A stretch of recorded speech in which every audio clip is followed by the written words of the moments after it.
আসসালামু আলাইকুম। চাঁদপুর শাহরাস্তি রাজশাহী দক্ষিণ ইউনিয়ন।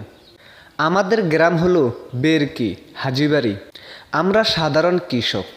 বৃষ্টির কারণে আমাদের অনেক ফসল নষ্ট হয়ে গেছে, তাই জমিনের থেকে আমরা ধান আনতে আমাদের অনেক কষ্ট হয়ে গেছে।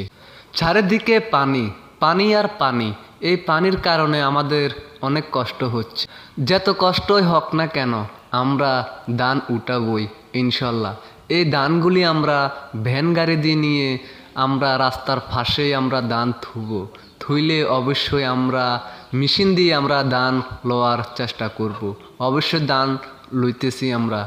ওইদিকে জমি অর্ধেক শেষ হয়ে গেছে আমাদের। আজকে সারাদিন আমাদের এলাকায় বৃষ্টি হয় নাই, তার জন্যই আমরা ধানগুলি বাড়িতে নিয়ে আসতে পারছি। আমাদের অনেক ফসল নষ্ট হয়ে গেছে।